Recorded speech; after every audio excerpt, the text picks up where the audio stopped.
سال شادی کو ہو گئے ہیں، کسی ڈاکٹر نے رپورٹس نہیں دیکھی، فیمیلز کا علاج کیے جا رہے ہیں، کیا آپ بھی بے اولادی کی وجہ سے پریشان ہیں؟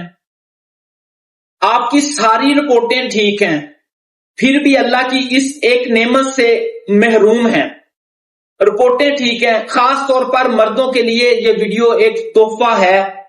رپورٹس ڈاکٹر صاحب میں نے کروائی ہے، گھر پڑی ہے، میں نے دیکھی ہے، میں ماشاءاللہ بالکل فٹ ہوں، 80% ہے ڈاکٹر صاحب۔ یہ ابھی ایک پیشنٹ کہتے ہیں 10 سال شادی کو ہو گئے ہیں، کسی ڈاکٹر نے رپورٹس نہیں دیکھی، فیمیلز کا علاج کیے جا رہے ہیں، اور ان کو کہتے ہیں کہ آپ کی رپورٹیں ٹھیک ہے۔ اچھا 80% ہے، اگر آپ کی رپورٹس کے اوپر لکھا ہوا ہے 20% جو ہے گڈ ایکٹیو ہیں، 20% جو ہے نان ایکٹیو ہیں، 10% ڈیڈ ہیں، 10% جو سپرم ہے اس کا سر بڑا ہے، دم چھوٹی ہے، 10% کے اندر لکھا ہوا ہے کہ ان کی دم بڑی ہے، ہیڈ چھوٹا ہے، اس طرح کی رپورٹس کو آپ صرف اوپر والا 80 کاؤنٹ نہ کیا کریں، پھر وہاں جو رہتے ہیں جس برتن میں تو وہاں ان کے پاس سیلز ہیں، تو پھر آپ کیسے اس کو ٹھیک کہتے ہیں؟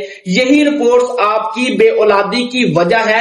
اپنے ڈاکٹر سے رجوع کریں، اپنی اس پریشانی کو، اپنی مایوسی کو ختم کریں۔ ہومیوپیتھک میں بے تحاشا میڈیسنز ہیں جو آپ کی اس پریشانی کو ختم کرنے کی صلاحیت رکھتی ہیں۔ السلام علیکم۔